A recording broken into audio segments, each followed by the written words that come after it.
नमस्कार, हमारे विवेकवर्धन चैनल में आपका स्वागत है। हे भक्तों, जरा सोचो, तुम्हें क्या चाहिए इस जीवन में? सुख चाहिए, शांति चाहिए, धन चाहिए, नाम चाहिए। पर सोचो, ये सब चाहिए ही क्यों?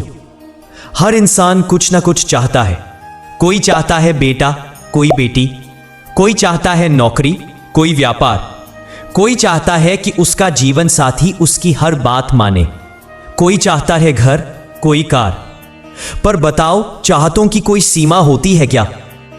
मैंने देखा है, एक मां रोती है कि उसका बेटा उसकी बात नहीं मानता। दूसरी मां हंसती है, कहती है मानता है तो ठीक, नहीं मानता तो भी ठीक, बेटा है, अपने जीवन की राह खुद ढूंढेगा। दोनों की परिस्थिति एक सी है, पर एक दुखी है, एक सुखी। क्यों? क्योंकि एक की चाहत उसे खा रही है और दूसरी ने इच्छा को भगवान के चरणों में छोड़ दिया है। जब तुम कहते हो मुझे चाहिए, तो तुमने उसी क्षण अपने भीतर अभाव को जन्म दे दिया। अब जरा सोचो, अगर तुम्हारी सारी इच्छाएं ही खत्म हो जाएं, तो कौन हो जाएगा सबसे सुखी इंसान? तुम, सिर्फ तुम। दुख कहां से आता है? जहां चाहत है वहीं से।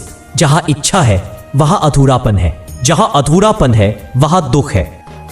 क्या करेंगे? फिर चाहे ही ना, कुछ करें ही नहीं। बिल्कुल नहीं भक्तों। काम करो लेकिन अटैचमेंट के बिना। सोचो, योजना बनाओ लेकिन पकड़े बिना। चाहो पर लिपटते मत रहो।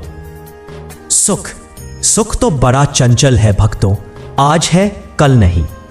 जैसे धूप में खड़ा पानी चमकता है, पर हाथ डालो तो कुछ नहीं। अब बात करते हैं आनंद की। आनंद और सुख में फर्क है। सुख बाहर से आता है, वस्तु से, व्यक्ति से, परिस्थिति से। आनंद भीतर से आता है, ध्यान से, समझ से, भक्ति से। बोलो, क्या मछली तालाब के ऊपर पानी में ज्यादा सुखी है या गहराई में? गहराई में। क्यों? क्योंकि वहां शांति है, ठहराव है और कोई जाल पकड़ नहीं सकता। तुम्हारा मन भी ऐसा ही है। ऊपर रहेगा तो दुनिया के जाल में फंसेगा, गहराई में जाएगा तो भगवान से मिलेगा। अब सुनो, पशु पक्षी ज्यादा सुखी हैं या इंसान? पशु पक्षी। क्यों? क्योंकि उन्हें कल की चिंता नहीं, ना ईएमआई की फिक्र, ना रिश्तों का दिखावा। शाम हुई, बैठ गए, सुबह आई, उड़ गए। और हम तो 10 साल बाद की चिंता में आज का आनंद भूल गए हैं। बोलते हैं ना, मन में भगवान हो तो चिंता भगवान की हो जाती है। तुम ध्यान रखो भगवान का, वो ध्यान रखेगा तुम्हारा। सुनो भक्तों, सच्चा सुख चाहते हो तो एक मंत्र याद रखो, जितनी कम इच्छाएं उतना अधिक आनंद।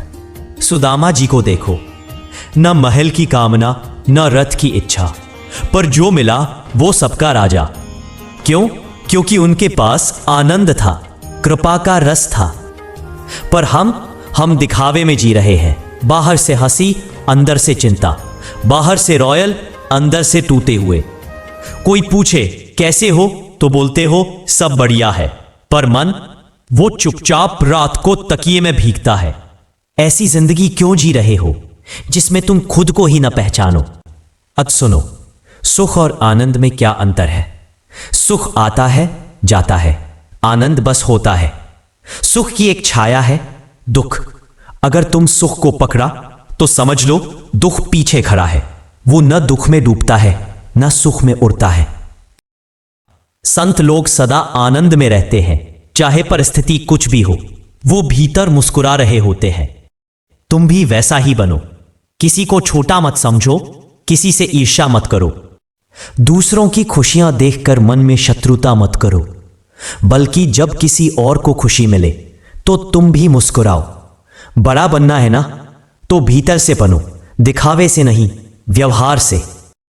और याद रखो, सच्चा आनंद तब आता है जब तुम्हारा मन सच्चा हो, जब तुम छल कपट चुगली से दूर रहो, जब तुम ध्यान में बैठो, प्रभु का स्मरण करो, सत्संग सुनो, कथा में मन लगाओ।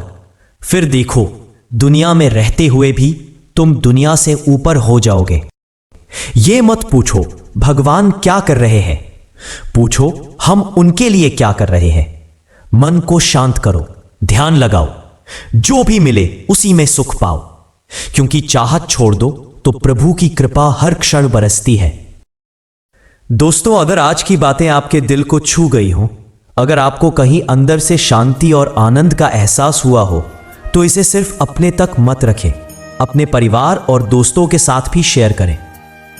इस जीवन की राह में हम अकेले नहीं हैं, आप हैं, हम हैं और भगवान की कृपा भी हमारे साथ है। तो आइए साथ मिलकर इस यात्रा को आगे बढ़ाते हैं, सत्य की ओर, शांति की ओर और आनंद की ओर। अगर आपको ये वीडियो पसंद आए तो इसे लाइक जरूर करें, हमारे चैनल को सब्सक्राइब करें और बेल आइकन दबाएं ताकि हमारा अगला वीडियो आप तक सबसे पहले पहुंचे। और हाँ, नीचे कमेंट में लिखें जय श्री हरि और आज की बातें बताएं आपकी सबसे पसंदीदा सीख कौन सी रही है। याद रखो, जब इच्छा कम हो तो दिल को सच्चा आनंद मिलता है। आज के लिए बस इतना ही, अगले वीडियो में फिर मिलेंगे एक नई सीख और नई रोशनी लेकर। तब तक प्रभु का स्मरण करते रहिए और उनका ध्यान रखिए। जय श्री हरि।